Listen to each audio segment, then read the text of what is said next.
നമുക്ക് അലീനയുടെയും മനുഷ്യങ്ങളുടെയും നാളത്തെ നല്ലൊരു കഥ കേട്ടാലോ? അങ്ങനെ നാളത്തെ കഥയില് രോഹിത്തിനെ ഹരിശങ്കറിനെ ഒക്കെ കോടതി ഹാജരാക്കാനായിട്ട് കൊണ്ടുപോകാനായിട്ട് തുടങ്ങണം. അപ്പൊ അതിനു വേണ്ടിയിട്ട് ഒരു പ്രത്യേക വണ്ടിയൊക്കെയാണ് അങ്ങോട്ടേക്ക് വരുന്നത്. സാധാരണ പോലീസ് ചിപ്പിലൊന്നും കൊണ്ടുപോകാൻ പറ്റില്ല.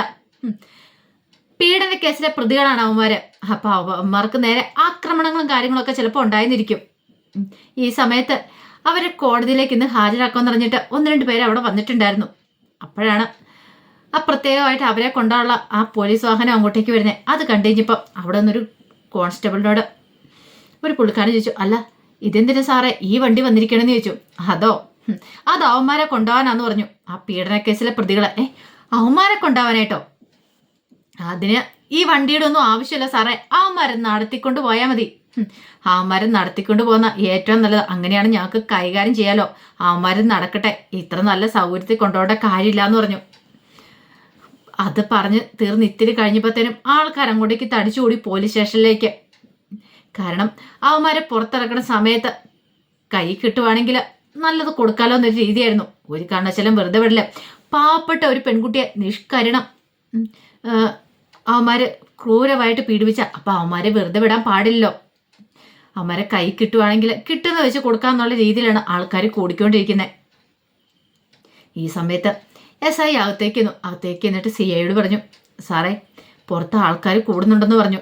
പ്രശ്നമാണ്, അവന്മാരെ നമുക്ക് കോടതിയിലേക്ക് കൊണ്ടുപോകുന്ന സമയത്ത് എന്തേലും ചിലപ്പോൾ ആക്രമണം ഉണ്ടാകുന്ന അറിയത്തില്ല. ഇവിടുന്ന് പുറത്തിറക്കുന്നു റിസ്ക് ആയിട്ടുള്ള കാര്യമെന്ന് പറഞ്ഞു. അത് കേട്ടപ്പോൾ CI പറഞ്ഞു, പക്ഷെ എന്തും പറഞ്ഞാലും നമുക്ക് കൊണ്ടുപോകാതിരിക്കാൻ പറ്റില്ലോ എന്ന് പറഞ്ഞു. അവന്മാരെ കൊണ്ടുപോകുക തന്നെ ചെയ്യണം. അതിനുവേണ്ട പ്രൊട്ടക്ഷനും കാര്യങ്ങളൊക്കെ വേണമെന്ന് പറഞ്ഞു. നിങ്ങളെല്ലാവരും ജാഗരൂകരായിട്ടിരിക്കണം. കാരണം അവരുടെ കസ്റ്റഡിയിൽ വെച്ച് ഈ പറയുന്ന രോഗത്തിനോ ഹരിശങ്കറിനോ അല്ലെങ്കിൽ അവന്മാരുടെ കൂടെയുള്ള 2 പേർക്കോ എന്തെങ്കിലും സംഭവിച്ചിട്ടുണ്ടെങ്കിൽ അതിന് ഉത്തരവാദിത്വം പറയേണ്ട പോലീസുകാരാണ്. വേണ്ടത്ര പ്രൊട്ടക്ഷൻ കൊടുത്തില്ലെന്ന് പറയും. അപ്പോൾ അതൊരു പോറൽ പോലെ ഏൽക്കാതെ വേണം കോടതി എത്തിക്കാനായിട്ട്. ഈ സമയത്താണ് ശിവശങ്കരനും അതുപോലെ രാജീവനും കൂടെ അങ്ങോട്ടേക്ക് വരുന്നത്. കോടതിയിലേക്ക് ഇന്ന് ഹാജരാക്കുമെന്നറിയാം. അപ്പോൾ അത് ഒരു പക്ഷേ കോടതി ഹാജരാക്കാൻ കൊണ്ടുപോകുന്ന സമയത്ത് ഒന്ന് കാണാൻ പറ്റുള്ളൂ. അത് മാത്രമല്ല, കോടതിയിൽ ചെന്ന് കഴിഞ്ഞിട്ട് എങ്ങനെയും ജാമ്യം കിട്ടുമെന്ന് അറിയത്തില്ല. വക്കീലിനൊക്കെ ഏർപ്പാടാക്കിയിട്ടുണ്ട്, പക്ഷെ അതുകൊണ്ടൊന്നും ആയില്ല. എന്നാലും ഒന്ന് കാണാലോ എന്ന് ഓർത്തിട്ട് അങ്ങോട്ടേക്ക് വരുന്നത്. പോലീസ് സ്റ്റേഷൻ അങ്ങോട്ടേക്ക് വന്ന് പോയി കഴിഞ്ഞപ്പോഴത്തേനും ഒരു ജനക്കൂട്ടമാണ് കാണുന്നത്. കുറേ ആൾക്കാർ കൂടിയിട്ടുണ്ട്. അവരെല്ലാം ഇങ്ങനെ അക്രമാസക്തരായിട്ട് നിൽക്കുവാന്ന് മനസ്സിലായി. രാജീവനും ശിവശങ്കരനും എന്ത് ചെയ്യണമെന്ന് അറിയില്ല. അവർ ഇവിടുത്തേക്കിങ്ങനെ മാറി നിൽക്കുവാണ്. കാരണം അങ്ങോട്ടേക്ക് പോകാൻ പറ്റില്ല. പോയിട്ടുണ്ടെങ്കിൽ മിക്കവാറും താൻ കൂടെ തല്ലി കിട്ടും. ഇനിയിപ്പം അവൻ്റെ അച്ഛനാ താനെന്ന് അറിഞ്ഞു കഴിഞ്ഞിട്ടുണ്ടെങ്കിൽ തങ്ങളുടെ നേരെ ആയിരിക്കും ആദ്യം ഏറി വരുന്നത്, അല്ലെങ്കിൽ തങ്ങളെ ആയിരിക്കും അടിച്ചു ഒതുക്കുന്നത് നാട്ടുകാരെല്ലാവരും കൂടെ ചേർന്ന്. അതുകൊണ്ടൊന്നും മിണ്ടാതെ ഇങ്ങനെ നിൽക്കുകയാണ്. ഈ സമയത്ത് CA പറഞ്ഞു, ശരി എന്നാൽ നമുക്ക് അവന്മാരെ ഇറക്കിക്കൊണ്ട് വാടാമെന്ന് പറഞ്ഞു. അങ്ങനെ SI പോയി ലോക്കപ്പ് തുറന്നു. ലോക്കപ്പ് തുറന്നിട്ട് വാടാ ഇറങ്ങി വാ, നിന്നെയൊക്കെ കോടതി ഹാജരാക്കാൻ കൊണ്ടുപോകാന്ന് പറഞ്ഞു.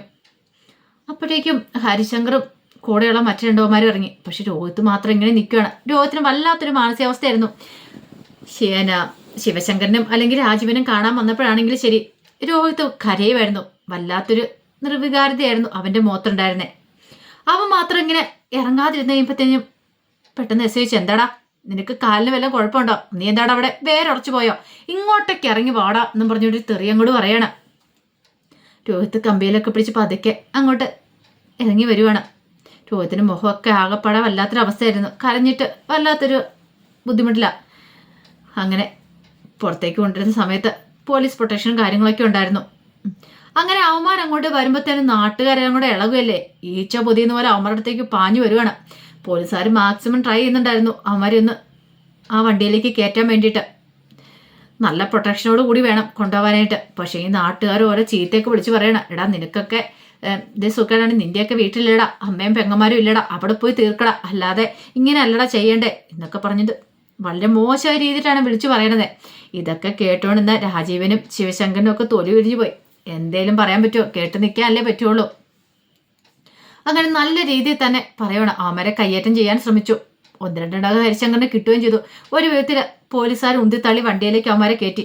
പെട്ടെന്ന് ഡോർ അടയ്ക്കുകയും ചെയ്തു. ഈ സമയത്ത് നാട്ടുകാർ പിന്നാലെ തന്നെ ഓടുവാണ്. ഇതെല്ലാം കണ്ടു കഴിഞ്ഞപ്പം ശിവശങ്കരൻ വല്ലാത്തൊരു അവസ്ഥ വേദനയോട് നിൽക്കുകയാണ്. ആ സമയത്ത് രാജീവൻ പറഞ്ഞു, ഇപ്പോഴെങ്ങാനും ഇവന്മാരുടെ കയ്യിൽ അവന്മാരെ കിട്ടിയിട്ടുണ്ട്, തീർന്നെന്ന് കൂട്ടിയാൽ മതി ശിവേട്ട. കണ്ടില്ലേ, ആൾക്കാരെല്ലാം അക്രമാസക്തരായിരിക്കുകയാണ്.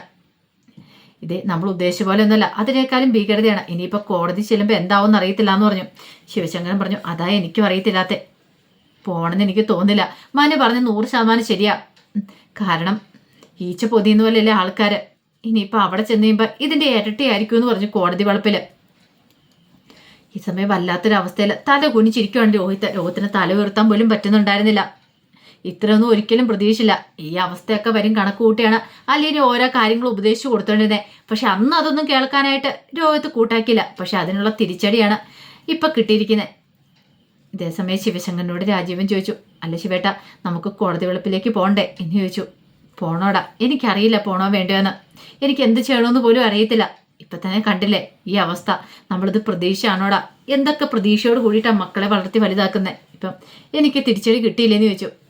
രാജീവ് പറഞ്ഞു, ഇനിയിപ്പം അതേക്കുറിച്ചൊന്നും പറഞ്ഞ് വിഷമിച്ചിട്ട് കാര്യമൊന്നുമില്ല. വരാനുള്ളത് വന്നു കഴിഞ്ഞു. ഇനിയിപ്പോൾ ആ പെൺകുട്ടി എങ്ങനെയും സ്വാധീനിക്കാൻ പറ്റുമോ നോക്ക്. അവളും മൊഴി മാറ്റി പറയുവാണെങ്കിൽ പ്രശ്നമില്ല. അല്ലെങ്കിൽ കുടുങ്ങിയത് തന്നെയാ. ഒരു പക്ഷെ പൈസ കൊടുത്ത് ഒതുക്കാൻ പറ്റുമെങ്കിൽ ഈ കേസ് ഒതുക്കുന്നല്ലാന്ന് പറഞ്ഞു. ശിവശങ്കരൻ പറഞ്ഞു, അങ്ങനെ ഒതുക്കിയാലും അതുകൊണ്ട് പ്രയോജനം ഉണ്ടെന്ന് തോന്നില്ല. കാരണം ആ കുട്ടി മൊഴി പറഞ്ഞാൽ ഇത് ഓൾറെഡി കേസെടുത്ത കാര്യമല്ലേ. അത് മാത്രമല്ല സാഹചര്യ തെളിവുകളൊക്കെ അവന്മാർക്കെതിരല്ലേ. ആ കുട്ടി പീഡനത്തിന് ഇരയായിട്ടുണ്ടെന്ന് പറഞ്ഞു. അത് കേട്ടപ്പം ശിവശങ്കരൻ പറഞ്ഞു, അതൊക്കെ ശരി തന്നെയാ. പക്ഷേങ്കിൽ എന്തെങ്കിലും മാർഗം ഉണ്ടായിരുന്നെങ്കിൽ നോക്കാം ശിവേട്ടൻ ഇങ്ങനെ വിഷമിക്കല്ല എന്ന് ഒക്കെ പറഞ്ഞ് സമാധാനിപ്പിക്കുന്നുണ്ട് രാജീവന്.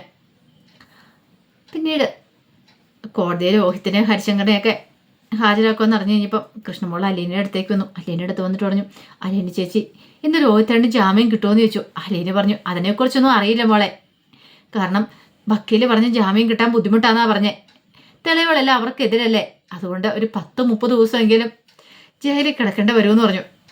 കൃഷ്ണമോൾ നീ കിടക്കട്ടെ ചേച്ചി, അല്ലാതെ എന്താ പറയണേ.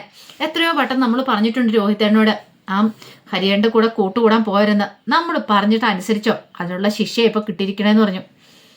അതായിട്ട് പലേനോട് പറഞ്ഞു, കാര്യമൊക്കെ ശരി തന്നെയാ. പക്ഷേ എങ്കിൽ അച്ഛൻ്റെ കാര്യം ഒന്ന് ഓർത്ത് നോക്കിയേ. അച്ഛന് സഹിക്കാൻ പറ്റുമോ? നിങ്ങളുടെ ഭാവി എന്തായി തീരും? നിനക്ക് സ്കൂളിൽ പോകണ്ടേ, പിന്നെ ഭവിതയ്ക്ക് കോളേജിൽ പോകണ്ടേ, പുറത്തിറങ്ങാൻ പറ്റുമോ? അച്ഛൻ ഇനി വന്നാലും ഹോസ്പിറ്റലിൽ നിന്ന് വന്നാലും കടയിലേക്ക് പോകാൻ പറ്റുമോ? കട തുറക്കാൻ പറ്റുമോ? അവർ ജയിലിലായി കഴിഞ്ഞിട്ടുണ്ടെങ്കിൽ പത്രമാധ്യമങ്ങളൊക്കെ അതൊക്കെ കൊട്ടി ഘോഷിക്കില്ലേ? കൃഷ്ണമോള് പറഞ്ഞു, അതറിയാൻ ചേച്ചി, പക്ഷെ എന്ത് ചെയ്യാൻ പറ്റും? എല്ലാം വരുത്തി വെച്ച് രോഹിത്തേണ് ഒറ്റയാളല്ലേ. അല്ല അമ്മയെ പറഞ്ഞാൽ മതി. അന്ന് കുറച്ച് കാര്യങ്ങളൊക്കെ ഉണ്ടായ സമയത്ത് അലിയൻ ചേച്ചിയുടെ പ്രശ്നം ഉണ്ടായി കഴിഞ്ഞപ്പോഴാണെങ്കിലും എല്ലാവരും രോഹിത്തേനെ വിളിച്ച് ഉപദേശിക്കണമായിരുന്നു. അല്ലെങ്കിൽ ഇനി അങ്ങനെ മേലെ ചെയ്യില്ല എന്ന് നമ്മൾ താക്കീത് കൊടുക്കേണ്ടതായിരുന്നു. പക്ഷെ അമ്മ അപ്പോഴും ചേച്ചിനെ കുറ്റപ്പെടുത്താനല്ലേ ഉത്സാഹം കാണിച്ചെന്ന് ചോദിച്ചു. ഇനിയിപ്പം അമ്മയെ കുറ്റം പറഞ്ഞിട്ടൊന്നും കാര്യമില്ല മോളെ. അല്ലെങ്കിൽ അമ്മയ്ക്ക് ഇതിനകത്ത് എന്ത് ചെയ്യാൻ പറ്റും? അമ്മയല്ലോ ഇനി ഉത്തരവാദി. ഒരു പരിധിവരെ അമ്മയെന്നാ ഞാൻ പറയുള്ളൂ. അമ്മയല്ലേലും എപ്പോഴും രോഹിത്തേണ്ണ സൈഡായിരുന്നു. എന്ത് തെറ്റ് ചെയ്താലും രോഹിത്തേണ്ണെ സപ്പോർട്ട് ചെയ്ത് പറയും. അച്ഛനെങ്ങാനും വഴക്ക് പറഞ്ഞാലും എൻ്റെ മക്കൾ അങ്ങനെയാ, എൻ്റെ മക്കൾ നല്ലതെന്നും പറഞ്ഞിരിക്കും. അതുകൊണ്ടാണ് ഇങ്ങനെയൊക്കെ ആയി തീർന്നത്. കുഞ്ഞുനാളിലെ മുതൽ ഞാൻ കാണുന്നതല്ലേ, ചേച്ചിക്ക് അറിയത്തില്ലാത്തതുകൊണ്ടാണെന്നും പറഞ്ഞുകൊണ്ട് വൈജിയെ കുറ്റം പറയാണ് കൃഷ്ണമോള്. ഈ സമയം അലീന പറഞ്ഞു, ഞാനേ മനുവേണ്ണനെ ഒന്ന് വിളിച്ചു നോക്കാം. ഒരു പക്ഷേങ്കിൽ അവർ ശിവനങ്ങളും രാജീവനങ്ങളും ഒക്കെ വന്നിട്ടുണ്ടെന്നല്ലേ അറിഞ്ഞേ. അവർ കോടതിയിലേക്ക് പോയിട്ടുണ്ടോ, ജാമ്യത്തിൻ്റെ കേസ് എന്തായെന്ന് അറിയാലോ എന്നൊക്കെ പറഞ്ഞു. അങ്ങനെ മനുശങ്കരെ വിളിക്കുകയാണ്. മനുശങ്കരെ വിളിച്ചിട്ട് കാര്യങ്ങൾ ചോദിക്കുകയാണ്. അപ്പോഴേക്കും മനുശങ്കർ പറഞ്ഞു, കോടതിയിലേക്ക് പോകാനും പോലീസ് സ്റ്റേഷനിലേക്ക് പോകാനും ഒക്കെ അച്ഛനും ചെറിയച്ഛനും എന്നെ വിളിച്ചിട്ടുണ്ടായിരുന്നു. പക്ഷെ ഞാൻ പോയില്ല.